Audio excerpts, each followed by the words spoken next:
You are listening to Lone Star Community Radio on 104.5 KCZW LP Conroe and 106.1 KZCC LP Conroe and worldwide on irlonestar.com.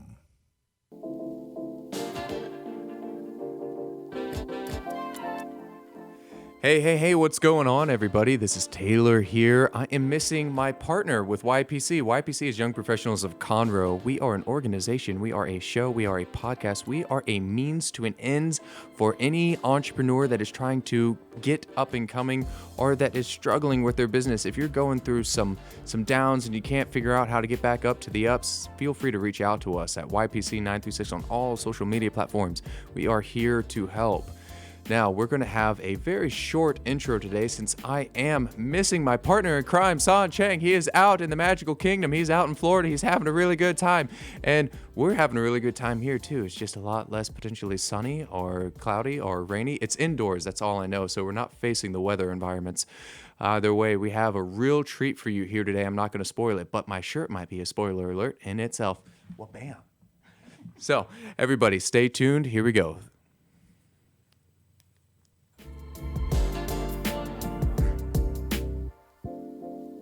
Hey there, everybody. I'm Taylor Cobion with the OC Wellness in Conroe, Texas, and I'd like to start this off with a question.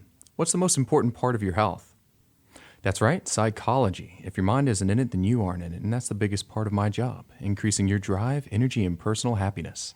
While I'm looking for people experiencing chronic disease, pain, and fatigue, the first step to helping these people, aka you, is by assessing their and your mentality. The information and marketing out there can tend to lead you down a dark rabbit hole, but you've got to remember that your mind and body are what? An original. And you are the what? The captain. Together that's original captain, and that's what the OC stands for. Do you know anyone who visits the chiropractor but still doesn't experience lasting relief? If so, please send them my way. I'm Taylor Cobion, owner of the OC Wellness, reminding you to keep your health and wellness original.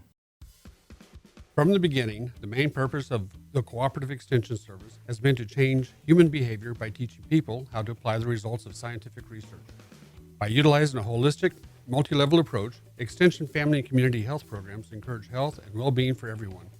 Addressing values, concerns, and needs with reliable science-based information, Extension programs help people lead healthier lives. We are Texas A&M AgriLife Extension, helping Texans make their lives better. Relax with a cup of joe or your favorite drink for the Conroe Lake Conroe Chamber of Commerce Chamber Chat. The show airs on the first Tuesday of the month at 11 a.m. on Lone Star Community Radio. Join hosts Courtney Galley and Brian Bondi as they chat about the Chamber's events and programs for the month and invite Chamber members into the studio to talk about their upcoming events and businesses. Learn about your Chamber with Chamber Chat every first Tuesday at 11 a.m.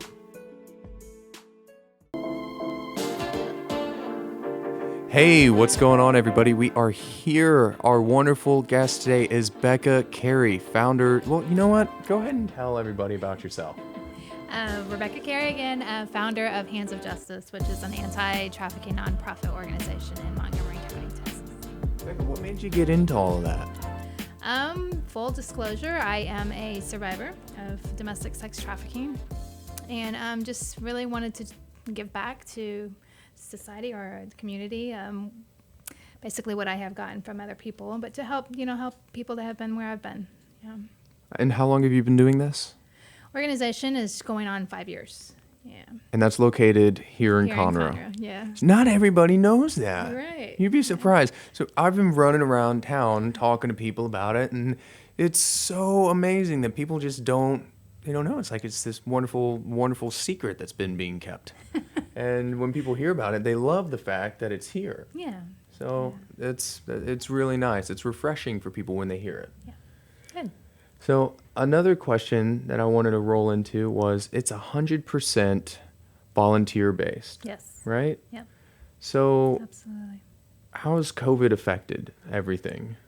Oh, in a couple of ways. Volunteers obviously have dwindled down because people not being able to get out. But the main thing that it's affected us has been through funding, because people are going through their own issues right now, and they're really, jobs and things like that are been a problem. So funding for us, again, our organization is 100% volunteer based, but also 100% donor, relying on donors to help us with our scholarships and things like that. So having half of our funds makes a big difference on who we can help and how many we can help. You use the term scholarships.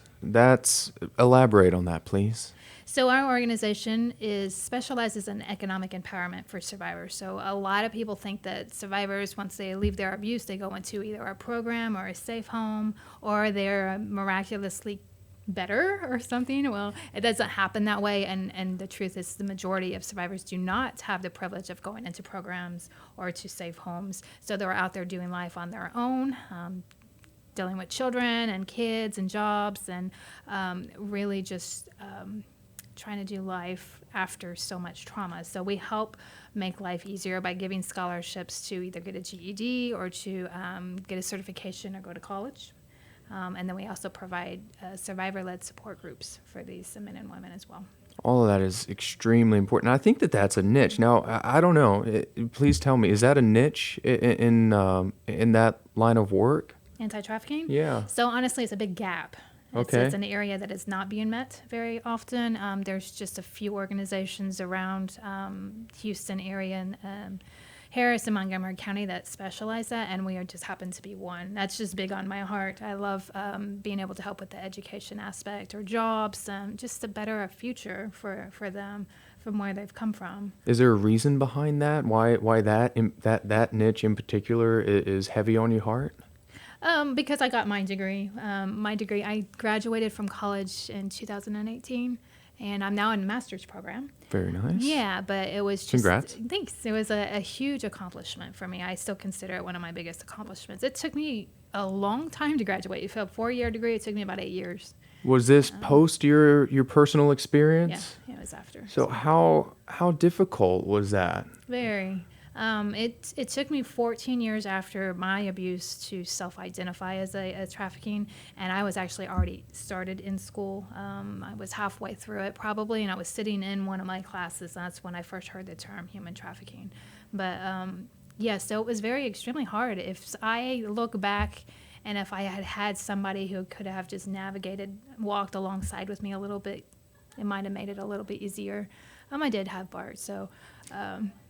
It was a little different for me, but there's a lot of men and women out there have nobody and don't even realize that there are resources to help them to make that transition easier. So the idea of a degree for a survivor of trafficking is almost like just a dream that will never happen. It's unachievable when in fact it really is. So that sounds like an extremely emotional, powerful moment to be sitting in a collegiate course and listening to a professor start to explain things and run through it. And then all of a sudden, just listening to you tell the story, I feel my heart start to get a little bit heavy. I feel this almost an overwhelming sense of emotion just thinking about it and empathizing with you. And that must have been so powerful for you. How did that rush, or maybe there wasn't a rush, but if there was, how did that go for you proceeding forward? I think in that moment, I was in severe panic, actually, to be honest. I remember leaving that class because I think it finally clicked that that's what they were describing was my life. And it led to a good year of me just being angry at everybody and God and my family, my friends, that this was happening to so many people and nobody was talking about it. But after that year and after doing a lot of research, I finally was kind of like, well, why are you so mad at everybody else when you're not out there doing anything either? So it was a good push for me to be able to self-identify first and then be able to decide to do something about it. So it helped you find your why. Exactly. That's nice. Yeah. So it sounds like there were a couple of hurdles and a couple of struggles. And for anybody that might be experiencing some of those or might even be listening to you, and we'll get more into that self-identification here in a minute, but for those hurdles or the struggles, what were some of those things that helped you jump over them? My husband was a big powerhouse. He was my rock behind it. Gets embarrassed when I talk about him a little bit. He's sitting here. I just, because there's some hand gestures. I just want everybody to know that Bart is here, and he is a very, very wonderful husband and a very wonderful man. Yes, he is. but also support from outside sources, people that had been in my life that I felt safe going to them and sharing with them at that point. And they just rallied around me really and helped me move forward. And if without them, without my husband, without them, without my family, I don't think any of that would have been possible. That's why it's so on my heart to support with the support groups. It's just to let survivors know that there are people that understand and have been there and want to do life with them so they don't have to do it alone. That sense of having a partner or having somebody there to lean on or shoulder to lean on whenever you need it. Yeah. It's very important. We're social creatures, right? Yeah. And but not even just the hard parts, but to celebrate the good moments too, and to just encourage and embrace life together. So yeah, I love that. It's especially this year or the last, I guess it's been more than a year now. It's hard to keep track of the dates, but within the last few months, that's been something that's been talked about maybe more, at least more than in my lifetime, is the importance of social gatherings or support or having that contact with somebody or being able to speak to somebody and that closeness that you can get. Yeah. And so back to the self-identifying part, there are multiple classifications under human trafficking, right? There's 3, is that? There's 2. There's 2? Well, I mean, you can get into some subgroups that are going to be way off touch, but in America, it's labor trafficking and sex trafficking. Okay, touch base on those. Yeah. So labor trafficking doesn't get talked about at all, hardly. You'll always hear sex trafficking, but labor trafficking is actually a lot bigger than sex trafficking. And it deals with people that are being forced into labor, being paid, but not being paid enough to sustain life, debt bondage, which means that they owe a debt and have to work it off. And then there's things like child soldiers, which falls under labor trafficking, which deals with inner city gangs working or using kids for like drug mules or messengers or lookouts for cops. And there's other areas under labor trafficking, but it's an area that needs to be touched on way more than it is. That's for sure. And then you get into sex trafficking where you're talking about forced prostitution or pornography. People do not realize that is why the United States is one of the #1 countries in the world for human trafficking. It's because we consume and watch so much porn, and a lot of porn is made by those that are being trafficked. They're not willing participants most of the time when you're watching them. And so you need to understand that when you're watching porn, sometimes you're participating a little bit in the trafficking of a person, an individual. So those are just some of the areas that the United States needs to look at, labor trafficking, and then you get into subgroups that people have never heard about, and it's going to be like torture trafficking and just all these other things that we could be here all day talking about. But well, it's a huge educational moment because and you can hear the passion in your voice, and so for everybody that's listening, I know that you can hear that, and that's quite a bit. I know that just being able to speak to you myself, I've been able to learn a lot. I mean, you're just this vast wealth of knowledge whenever it comes down to these topics, and it's wonderful. You could sit and pick your brain constantly. But you're right. For the years that I remember hearing about sex trafficking, I don't think I ever heard the term labor trafficking. So that's some powerful stuff for me, because a lot of times people might not think that they are being trafficked, or that they are being even at times misled or manipulated at certain points in time. Right. So that's pretty powerful also. Yeah. Have you ever ran into situations, or what are some of the, how do you identify these things that are going on? What are some telltale signs? Well, I didn't get into some of the signs, but I think the #1 thing that people really need to know about trafficking in general is that every single story, every single situation is different. It's not all in a little box and you click off these little checklists and all of a sudden they're being trafficked. It's not like that.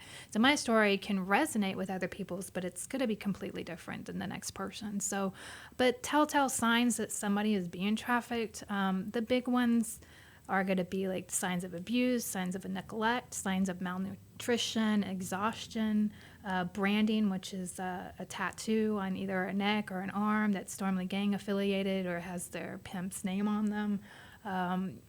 Lack of eye contact is a very big one because we're taught not to make eye contact. Isolation is a big one because we are isolated. It's the number one thing traffickers do in the beginning is isolate them from their friends and their family so they can gain complete control over them. Gosh, I can go on and on about this too, but unreasonable security measures. So instance, if you walked into a house and you saw locks on the outside of doors, or bars on windows, big neighborhoods, nice neighborhoods, but all of a sudden you'll see a house with bars on their doors or windows that is just out of place. Things like that are just warning signs, and we always say. It doesn't mean that they're being trafficked if you see these signs, but it does mean something is probably concerning enough to report it. And so we would always suggest calling the hotline number. It's better to call them and be wrong than not to call them and find out later that you were right. Yeah. So, there are a lot of signs to look for, but it can sometimes look very much like something else. When people talk to people or potentially see one of these signs, like maybe, for instance, you're out and about and you come across somebody that does have a brand and isn't making eye contact and has bruises on them. At any point, what's the appropriate measure there? Do you try to segue into the question? Hey, is everything all right? And if they say no, do you press? How do you approach something like that? So I've known people that have done the approaching situation, and I think if you know the person, it is definitely something to approach them about. If you don't know the person, I carry around the hotline number in my purse, and if it's somebody I don't know, it's simple just handing them the number with what it is on there, and letting them call, because they do have to get to a point where they want help in order to get help, to receive help. So me saying to somebody, hey, you need to come with me and we're going to call this hotline number and get you help, if they don't want it, they're going to go right back to where they were in the first place. So you need to be able to approach people, though, that you do know in a situation where you feel it's dangerous. Again, if it's like an emergency, you call 911. Just like you would anything else. But if it's someone that you know and you can gather some information and then call that hotline together or have them call it, that's the best thing to do. That hotline is there specifically for situations like that, or for survivors to call themselves, and it brings it back to the area that the case is, to the specific task force, so they can start an investigation from there. That's good information. Yeah. So this can be a dark and a gloomy topic, and you're in this every day. But every time I've talked to you, I think, maybe, and every time I've seen you, you're always smiling, and you're there to support so many other people. How do you do that? Honestly, I would be lying if I didn't say there are hard days. It's a hard job. It's a hard job for anybody that's working in it. So yeah, I do have my days where I'm just like, what am I doing? But my job, I love my job. I love the women that I walk alongside with. I love the people that help me walk alongside with them. I wouldn't change it for the world. So it's given me more purpose in what happens to me than anything I can ever think of. So I can't imagine doing anything different. But honestly, you have to smile. You do, even in the, you do. You just have to smile and continue forward. It's just, it's gonna be hard and dark regardless. So I'm gonna cry about it every day. Well, you're helping so many people and so many lives, and yeah, I mean the scholarship opportunities are the educational opportunities, and touching base on what could be potentially phrased as a missing link is so wonderful in itself.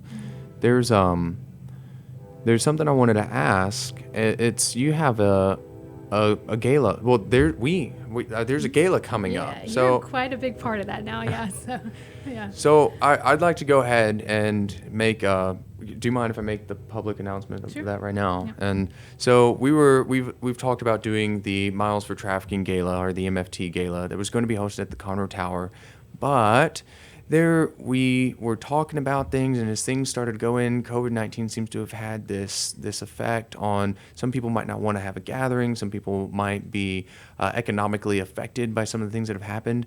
So we decided to go ahead, and Becca had a wonderful gala coming up called the Art Reach. Outreach for Freedom. Art Reach for Freedom. Yep. So we went ahead and just said, let's go ahead and pair these two together so we can have a larger impact and a larger effect. So can you touch base on that a little bit, on the date, the time, what it's about, what's going on? Yeah, absolutely. So Outreach for Freedom, this will be the third annual year, annual that we've put it on. But it is, we ask the community to come together. If you're an artist, if you're a photographer, if you're a dancer, if you're a singer, and we give a theme. This year, the theme is I Have a Name.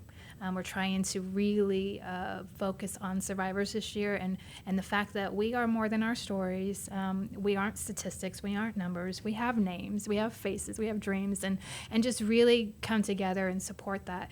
And so we showcase art and photography around that theme. We have dancers come in and dance around that theme. We have singers. So the first half of the evening is going to be artsy and all about those the community coming together and talking about survivors. We will have several survivor speakers there and family members that we have helped.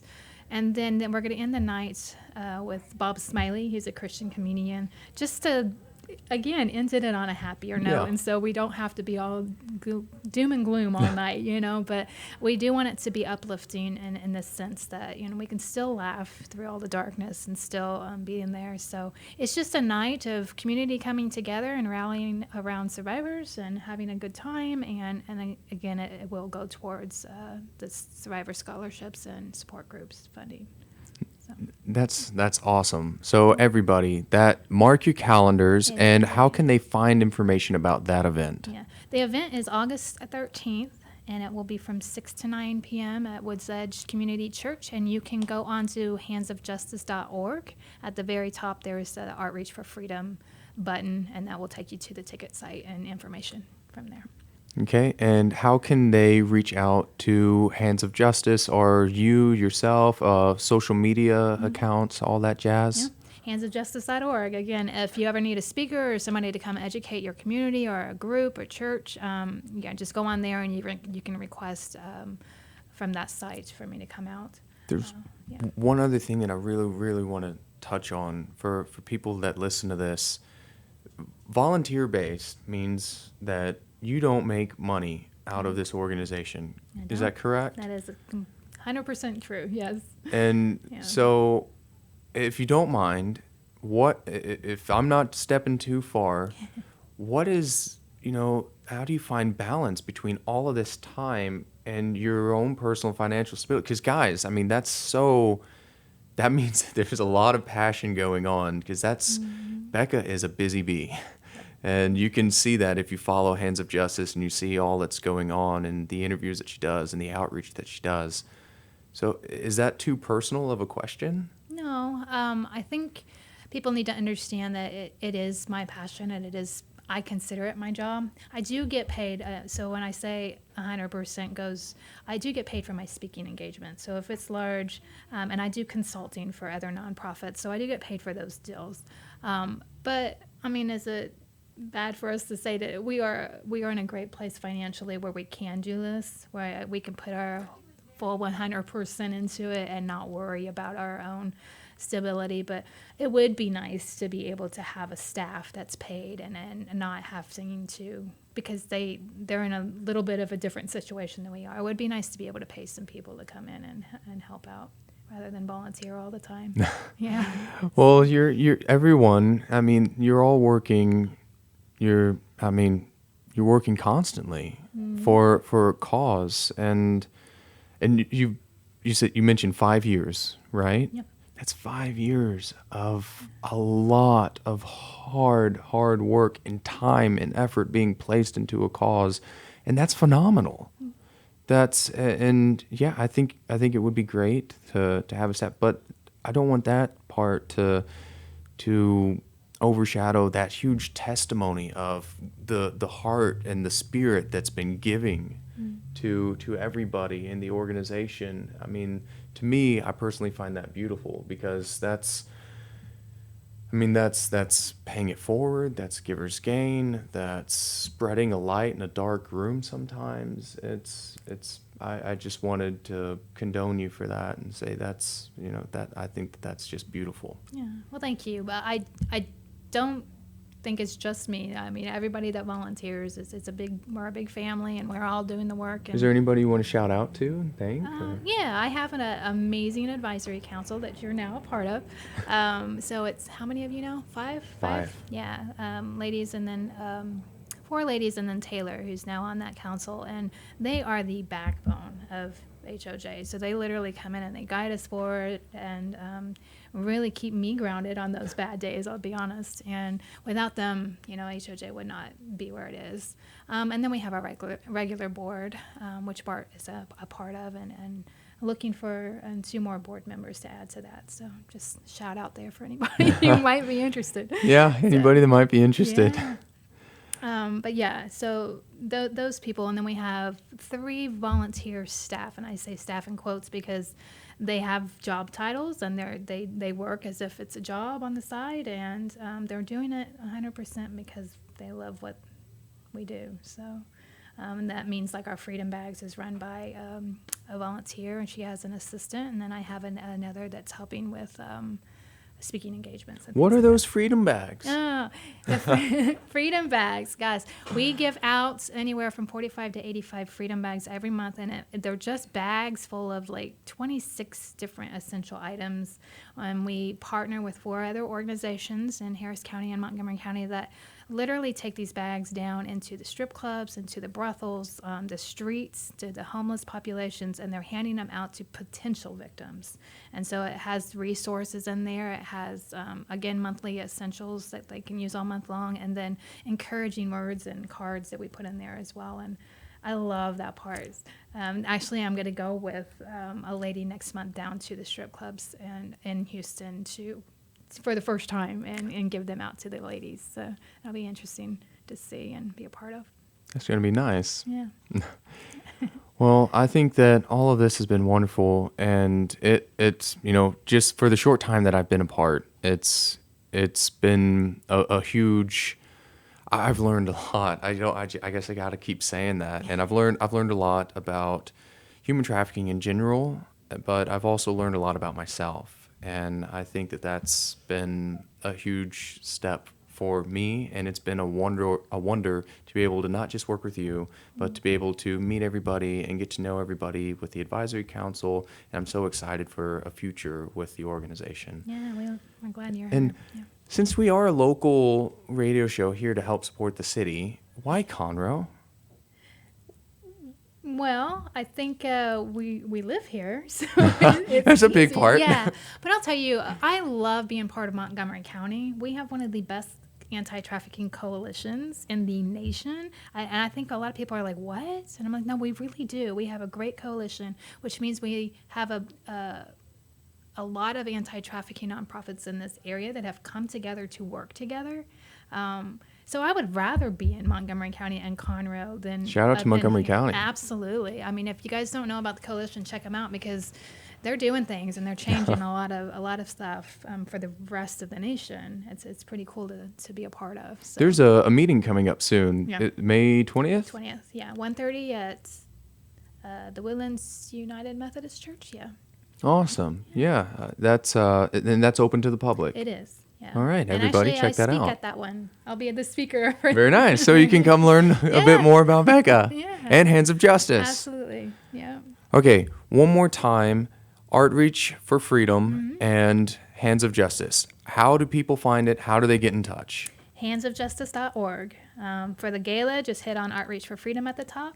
If you want to get involved, sign up for the monthly newsletter. We don't spam people. We just send out a monthly, this is what's happening this month. This is how you can volunteer. It's the best way to know what's going on.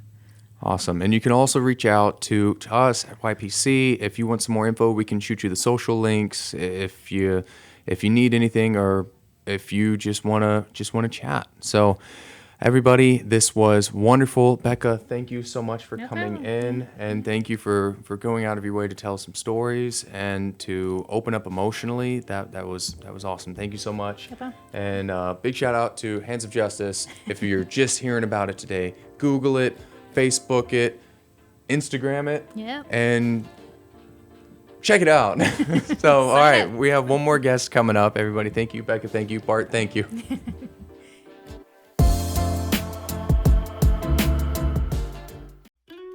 Hey y'all, it's DJ Mike from Dance Time in Texas.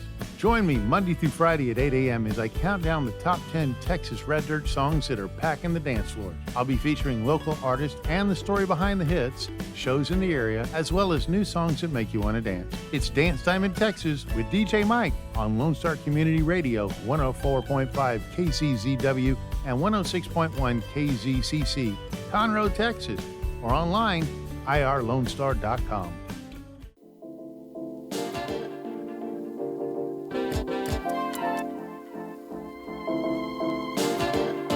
Hey, what's going on, everybody? Taylor here again. Again, I'm missing my partner in crime, San Chang.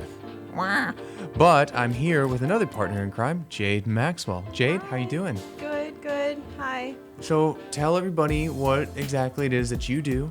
Massage therapy, medical massage therapy. Okay, whoa. What is that?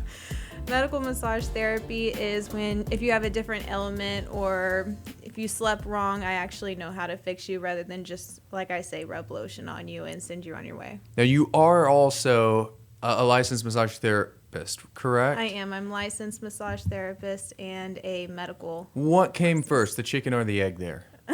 That's a debate, right? I was licensed first, and then I enjoyed that to the point to where I went a little bit further and got my medical license too. Okay, great. So there was at one point that you were doing the whole lotion thing, and then there's I never did the lotion thing. People have always hated me a bit. So now you got into medical massage, and so if somebody comes to you and let's say that they tell you, hey Jayde, I've got some clicking going on in the front part of my shoulder, it never goes away. What do you do about that? I ask a few questions, see what they've done wrong, and figure out what the actual problem is. Because if you don't find the cause, then you can't fix it. Awesome. I love that. So finding the cause, not treating the symptom, treating the cause. That's super important, especially in the medical industry. Yes, a lot of people like to just put the Band-Aid on the thing or put Biofreeze As long as the Band-Aid on has it. SpongeBob, I'm okay. Okay. I like SpongeBob too. We can put SpongeBob on after. After we get done fixing treating the cause. So what are some... have you ever dealt with anybody that expressed that before, like clicking shoulder, popping in the shoulder? Yes. What are some... Before, one of the ways that I found out that I actually liked doing medical massage, before I got medically certified, I had a client who had frozen shoulder, and I just kind of started playing around with her, and I fixed it. And I knew what I was doing, but I didn't really know what I was doing. And it really excited me to fix that frozen shoulder. That. Yes. Jump into that. What does that mean? I knew what I was doing, but I didn't really know what I was doing. And how do you know now? Yeah. So obviously I knew anatomy from school. And so when I was feeling around and I was fixing the front of her shoulder and the posterior part of her shoulder, and it took multiple sessions, and we were just working together, and I was giving her stretches, and we were just icing and heat and just doing all of these things to work together to fix her frozen shoulder. And the next thing you know, she had movement again. And frozen shoulder is a very, very hard thing to fix, and you would know that. Yeah. So it gave me a lot of excitement to do that, and that was like the jump start into that piece of paper, because people like seeing paper. So that was like that jump start into getting my medical certification. So what's the process there like? Your medical, your MMP, what does that entail? going to school and just getting those hours and What were training. some of the most fascinating things that you learned? So many, there's just so many things that can go wrong with the body, and and knowing how to fix it. I was like, one of the biggest ones that I've come across constantly is whiplash, because there's so many car accidents out there. And when I've been working with chiropractors, it's like constant whiplash. My favorite fun fact is when whiplash happens, people want to be fixed immediately again, but actually you have to wait like 4 days to let those muscles like decompress and calm down, and then you work on it. And people constantly are like, no, I don't want to wait. I want it fixed now. Talk about the muscles and the inflammation and the calming down. Well, it's your muscles go into fight or flight mode, and when your muscles are in fight or flight mode, they're like this. And when I come in or you come in to want to fix them, they're in trauma. And when they're like this, you have to wait until they're like, okay, they're still all messed up.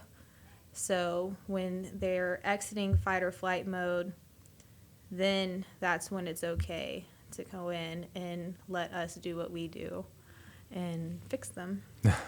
So for those of you that don't know, fight or flight mode is a chemical response that occurs into the body and can head into the tissue, triggering that phase that Jayde was referring to. So I think that's a big topic right there. Car accidents, because I was talking to a chiropractor the other day, and well, actually, it's most chiropractors talk about car accidents, because you'll hear people say, "Oh no, everything came back." They don't go see a chiropractor, they don't go see an MMP, they don't go see somebody outside of maybe their PCP, and they get the X-rays and for minor car accidents at least. Right. And they say, everything looks fine, right? But a lot of times the PCP doesn't know exactly what they're looking for. There can be a lot of tissue trauma that comes out of even a small car accident. Is that correct? Mm-hmm. So I was actually just giving a chair massage to a company the other day, and she wasn't given enough money to go see a chiropractor or anybody, and she didn't even really realize she had whiplash. And I was like, I'm sure you have whiplash. She was like, no, definitely had whiplash. And just that little 25-minute chair massage that I gave her helped her neck so much. I mean, it was 5 months ago that she had the car accident, but it was so much needed. And you can have a car accident from years ago and still have that trauma from that far ago. yeah, no, you're absolutely right. The trauma will hang on. And because, that's one of the body's fun things, right? Is Yes. it can hang on to a lot more than you might realize. I'm reading a book where it says it's called The Body Keeps Score, and just that title alone is so accurate. Are you over par or under par? So we've talked a little bit so far about what it is that you do, but why did you get into massage in the first place? I get asked that question so much, and my story is so not riveting. Because I've been a therapist now for almost 5 years, and I was so young, and I was just trying to figure out my passion in life and what I wanted to do with the rest of my life. And it just started out with the simple Google search. I tried all of these things, and I was like, I don't want to do That's this. how mine started. I don't want to do this. I thought mine was riveting. Yours? That's so funny. Keep going. It just started out with Google, and the next thing you know, I went into the school, and they were like, we can sign you in next week. And I was like, that'll work. I went in, and I loved the people there. I made friends that I still talk to today, and my teachers are some of the best mentors. And here I am now, and I own my own business, and I wouldn't trade it for the world. How has it been owning? So you found your passion within it, and I think that was riveting. Oh, thank you. You're welcome. I guess it depends on who you talk to, right? Yeah, so it can definitely depend. But I saw that there's passion there, and you have this passion for what it is that you do, and you found it, and now you own your own business. What is it like owning your own business versus working for somebody else? I've tried working for other people, and I would consider myself ruined. But obviously, the self-employment world has its ups and downs, and especially after 2020, everybody would say that. But I still love working for myself, and there's days where I would say, gosh, I feel so unemployed, it's crazy. And then I'm like, I really should start going on Indeed and finding a job. And then there's days where I'm like, this is great. I would never trade this for the world. And then there's days where I feel so free. I can take vacations when I want. I can hang out with my friends when I want. I create my own schedule. And then there's days where it's a roller coaster. But again, I would never trade my life. I have so much freedom. I don't understand why people want to hear what I have to say, but I think it's so neat. So I love it. I love my life. How do you get over those dark moments? Those I gotta go on Indeed. How do you get off of Indeed once you're in it? I pull myself out. I think all of the networking events that I've been shown, people like Stacey Harris that like with NIA and all of the BNIs and all of my amazing friends that are just amazing go-getters that aspire, to be so great. I'm like, I need to be more like them because obviously I'm not doing something accurately because they are just really doing something right. And I'm like, I just can, if I can just push myself a bit more, there's money out there to be had, and everybody needs a massage. And there's a lot of people out there, so I can do it, and I can get myself off of Indeed. So you find that group of you find your group, right? Yes. Of those inspiring individuals. Mm-hmm. And you often, networking groups are a great place to find entrepreneurial professionals that are inspiring. That's why they're there. They're a group of support. And those NIAs, those the BNIs, the chambers, the WMGOs. What I'm going to get all of these acronyms confused. The WOMTACs, the Synergies, the young professional groups out there. That's exactly right. They're all there for people like us. Mm-hmm. And you gotta, when you realize that, I think that's great. You realize it and you throw yourself right back into it as if to feed off of all of that energy. Mm-hmm. And to bring yourself off of Indeed. Yes. As if Indeed were this drug that you need to get off of for a moment. It's like a bad drug. So I think that's neat. So back to massage in general, because she's a phenomenal MMP. I'm going to say that, and I'm not just going to say massage therapist, because they are different. And whenever you get a massage by, I'm not going to say every MMP either, because I've had a lot of massages from a lot of different MMPs, and Jayde is separate. So sweet. You're welcome. But it's true. So Jayde does a phenomenal job. But what are some of the most phenomenal cases that you've worked with? The one that really sticks out to me is I had this lady who, oh gosh, now they're all popping out. But the first one that stuck out was she had screws, and like a plethora of screws in her hips, and like one went like all, you can't see in the camera, but like here's her hip, and it just went like all through her hip, and then she had like probably 4 more. Poor thing, she really couldn't even walk. And so her lower back and her legs were so upset with her. And that was that. And then recently, I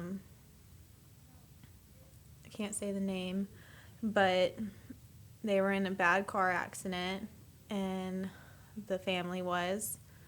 And if you know them, you probably can put the pieces together, but their whole bodies were just smashed, and that one was bad. So putting them together and just making sure that they were okay, and I'm still working on them to this day. And it's just, and then sometimes just athletes, making sure that they're operating at top notch. And then just broken people, and making sure that they're realizing that they're not always broken. So you help people put the puzzle back together. Yeah. A lot of them. That's beautiful. A lot of them are people too that are normal people that have just slept wrong. Like, sometimes that is traumatic. It can be traumatic when you can't look to the left without turning up and actually stepping to the left. Yeah, That can be pretty traumatic. Sometimes that alone is like a multi-session event, because it's like a knot that's just festered for years, and you don't recognize it until you ticked it off just from trying to get your shampoo in the shower or something. Well, our bodies, they form these habits. And so our tissue can form habits, our cells can form habits, our organs can form habits. I mean, our entire body, break it down to the most minuscule aspect, it can form a habit. So it might take a little while, but eventually something can trigger it, be a catalyst, and then you need to see somebody like Jayde. Yeah. And so, is it only people that have pain that can see you, or what are some of your list off some of your ideal clients? No, I honestly, my goal is I would rather be proactive than reactive.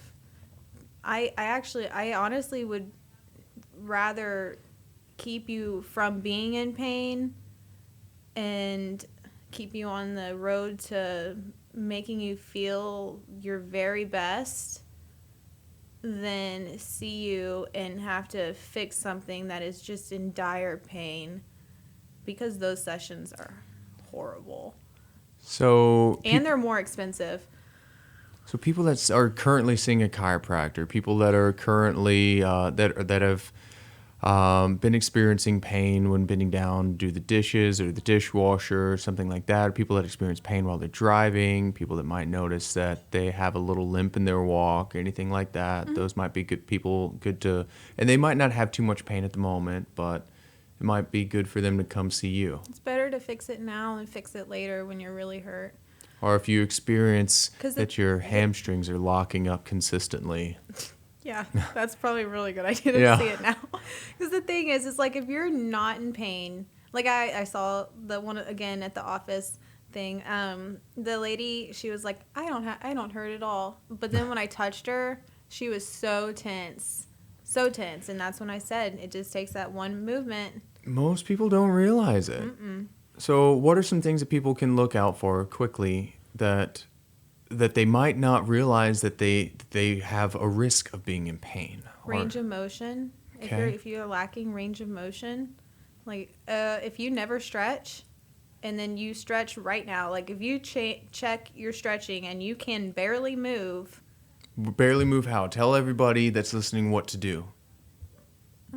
Just like check your neck, do some neck stretches, and if that hurts, you're at risk of what's the word? Like messing up your muscle, spasming. Neck spasming. Charlie horse? Were you trying to say Charlie horse, or were you trying to say there's a couple things that I'm thinking of? Any of them. Like a little nerve impingement.